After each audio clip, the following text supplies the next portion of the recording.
ওহো, পাত্রপক্ষ তো আমাদের মেয়েকে পছন্দ করেছে। আর কিছুদিনের মধ্যেই মেয়েকে ওরা বউ করে তুলে নিয়ে যাবে। এখন তুমি কি করবে গো? মেয়ের বিয়ের আয়োজন তো করতে হবে নাকি? সেটাই তো ভাবছি গিন্নি। আমি বাজারে ডিম বিক্রি করে যে কটা টাকা পাই, সেই টাকা দিয়ে তো আর মেয়ের বউ ভাত করা সম্ভব না। সেখানে আবার অনুষ্ঠান তো অনেক দূরের কথা। এখন তাহলে কি করবে গো? এত সুন্দর একটা পাত্রকে হাতছাড়া করে ফেলবে? না গিন্নি, পাত্রকে তো আর হাতছাড়া করতে পারি না, কিন্তু বিয়ের যে আয়োজন অনুষ্ঠান সেগুলো আমি কিভাবে করব সেটাই তো বুঝতে পারছি না। এদিকে বাজারে মাছ মাংসের তো মেলা দাম। অত দাম দিয়ে মেয়ের বিয়ের অনুষ্ঠান কিভাবে করব কিছুই মাথায় ঢুকছে না। ওগো, আমি তোমাকে বলি কি শোনো, বাজারের রুস্তম কসাইয়ের কাছে যাও, তাকে বলো আমাদের মেয়ের বিয়ের জন্য যেন কিছু মাংস বাকিতে দেয়, পরে তুমি ডিম বিক্রি করে সেই টাকা পরিশোধ করে দিবে। আরে বাহ, কথাটা তুমি মন্দ বলনি তো। কিন্তু রুস্তম কসাই কি আমাকে বাকিতে মাংস দেবে? কেন দিবে না শুনি? তোমার যে ডিমের ব্যবসা আছে, ওই ডিম বিক্রি করে তুমি তার বাকি টাকা পরে পরিশোধ করে দিবে। দেখবে সে তোমার কথা ফেলতে পারবে না। তুমি এত করে যখন বলছো, তখন একবার গিয়েই দেখি। যদি কাজ হয় তাহলে মেয়ের বিয়েটা বড় একটা অনুষ্ঠান করেই দিতে পারবো।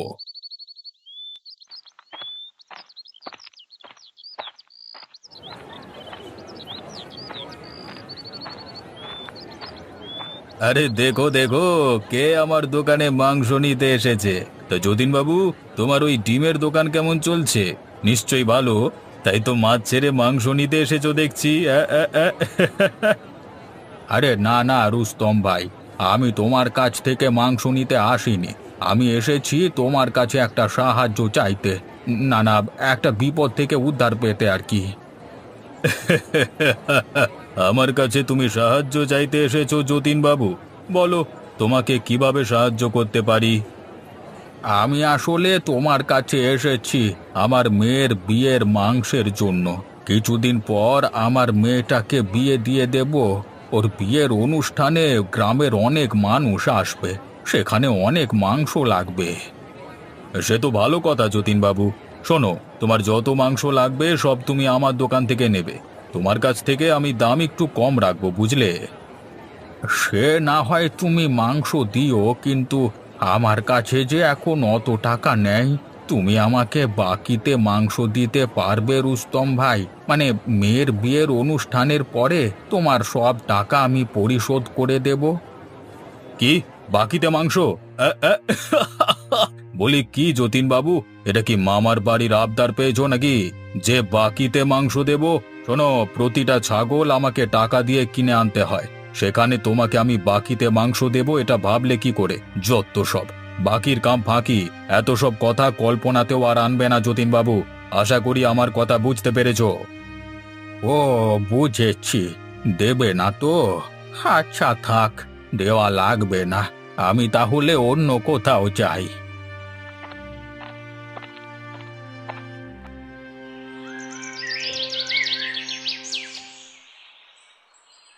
হ্যাঁ গো, মেয়ের বিয়ের অনুষ্ঠানের মাংস জোগাড় করতে পেরেছো?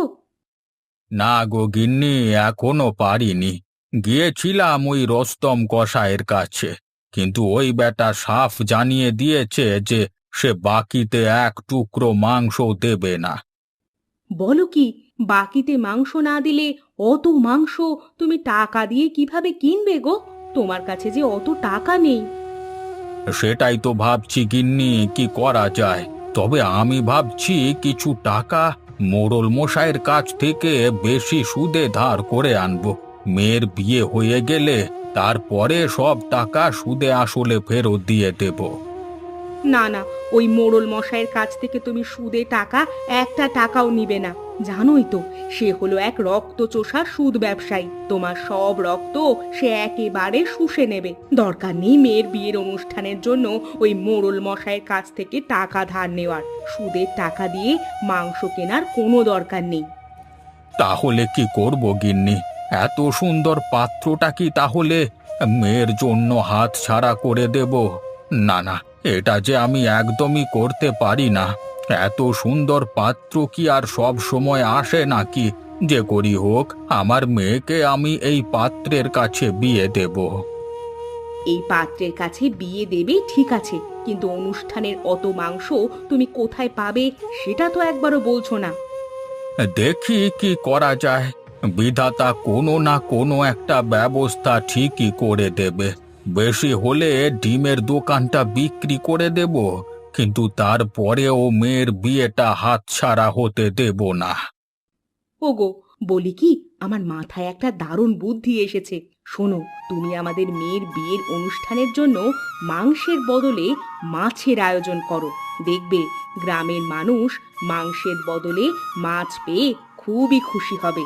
তাছাড়া মাংসের চেয়ে যে মাছের দামও খুব কম। কিন্তু গিন্নি, অত মাছ একসাথে কোথায় পাবো? তাছাড়া মাছ কেনবার টাকাটুকুও তো আমার কাছে নেই অতটা। কেন গো, আমাদের গ্রামে রতন জেলে আছে না, তুমি তার সাথে গিয়ে কথা বলো। দেখবে সে তোমাকে নিশ্চয়ই অনেকগুলো মাছ একসাথে দিতে পারবে। টাকা কিছুটা তখন দিয়ে দিও, আর বাকি টাকা মেয়ের বিয়ের অনুষ্ঠানের পর দিয়ে দিবে, তাহলেই তো হয়ে গেল। হ্যাঁ গিন্নি, মাংসের বদলে মাছ দিয়ে বিয়ের অনুষ্ঠান, কথাটা মন্দ বলনি। তাহলে আমি কালকে সকালেই রতন জেলের কাছে যাব। হ্যাঁ, দেখি সে আমাকে সবগুলো মাছ অর্ধেক টাকায় দেয় কিনা।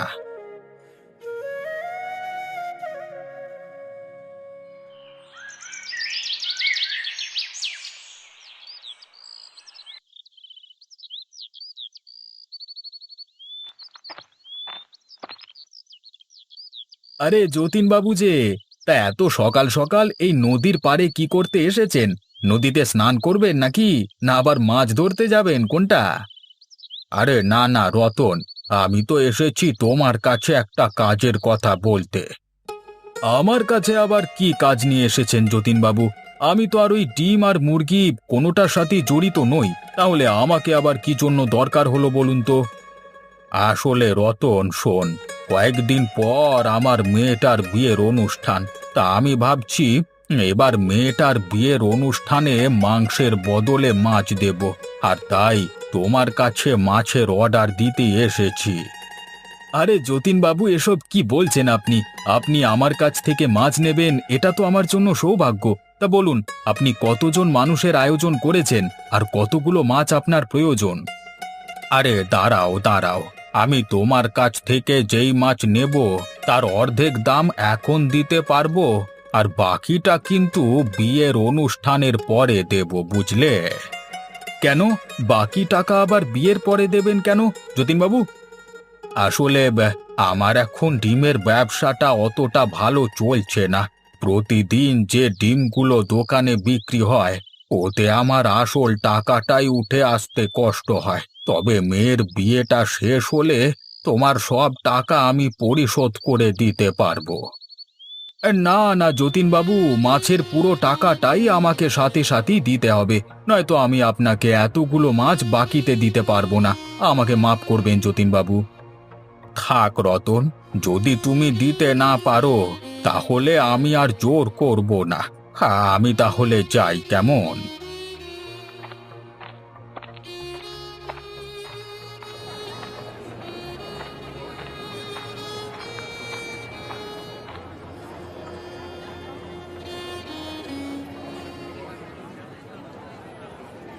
আগে বাবু, কি হয়েছে আপনার? মন খারাপ করে বসে আছেন যে? আরে কিছুই হয়নি, এমনিতেই মনটা আজকে খুব একটা ভালো নেই। আমাকে বলেন বাবু, দেখবেন আমিও আপনাকে সাহায্য করতে পারি। বলুন আপনার আসলে কি জন্য মন খারাপ? আরে কানাই, তুই তো জানিস ডিমের ব্যবসায় কিছুদিন ধরে মন্দা চলছে, ঠিক মতো ব্যবসা হয় না। ওদিকে মেয়েটার কিছুদিন পরই বিয়ে, সেই অনুষ্ঠানে মাংসের প্রয়োজন, কিন্তু বাজারে যা মাংসের দাম, অত টাকা তো আর আমার কাছে নেই।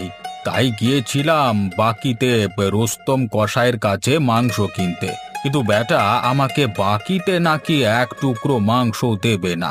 শেষে গিন্নির কথা মতো চেয়েছিলাম বিয়ের অনুষ্ঠানে মাংসের বদলে মাছ দেব, তাই রতন জেলের কাছে গিয়েছিলাম মাছ কিনতে, কিন্তু সে বেটাও অর্ধেক দাম বা বাকিতে মাছ দেবে না। তাই মনটা আমার খুব খারাপ। ও, বুঝেছি বাবু, কেন আপনার মন খারাপ। আগে বাবু, আমার মাথায় না একটা বুদ্ধি এসেছে, যদিও আপনার পছন্দ হবে না, কিন্তু তারপরও বলি। হ্যাঁ বল, তা তোর মাথায় আবার কি বুদ্ধি এলো? বাবু, বলছিলাম কি, যেহেতু বাজারে মাছ মাংসের খুব দাম, সেহেতু আপনি চাইলে বিয়ের অনুষ্ঠানে ডিম করতে পারেন। বিয়ের অনুষ্ঠানে ডিম? কি যাতা বলছিস কানাই, তোর মাথা ঠিক আছে তো? আগে হ্যাঁ বাবু, আমার মাথা ঠিকই আছে। গ্রামের কেউ তো আজ পর্যন্ত বিয়ের অনুষ্ঠানে ডিম দিয়ে বৌভাত করেনি। এখন আপনি যদি ডিম দিয়ে বিয়ের অনুষ্ঠানে বৌভাত করেন, তাহলে কিন্তু মন্দ হবে না। আর তাছাড়া আপনাকে টাকা দিয়ে মাছ মাংসও কিনতে হবে না, সোজা নিজের দোকান থেকে ডিম কিনতে পারবেন। না রে কানাই, ডিম দিয়ে বিয়ের অনুষ্ঠান হয় না। কেন ঠিক হবে না বাবু শুনি? বাজারে তো মাছ মাংসের অনেক দাম। অত দাম দিয়ে যাদের বিয়ের অনুষ্ঠানের বৌভাত করবার সাধ্য নেই, তারা তো কম দাম দিয়ে ডিম কিনেও বিয়ের অনুষ্ঠান করতে পারে। আর আমাদের তো ডিমের দোকানই আছে। ঠিক আছে কানাই, এত করে যখন বলছিস তখন আর কি করবার। এবার তাহলে এই ডিম দিয়ে মেয়ের বিয়ের বউ ভাতটা করে ফেলবো। এই কানাই, তুই তাহলে এই দোকানটা সামলা, ওদিকে আমি তোর গিন্নিমাকে বলে আসছি যে ডিম দিয়ে আসলে এই বউ ভাতের অনুষ্ঠানটা করা যায় কিনা। আগে ঠিক আছে বাবু, আপনি তাহলে যান, আমি দোকানটা সামলে দিচ্ছি।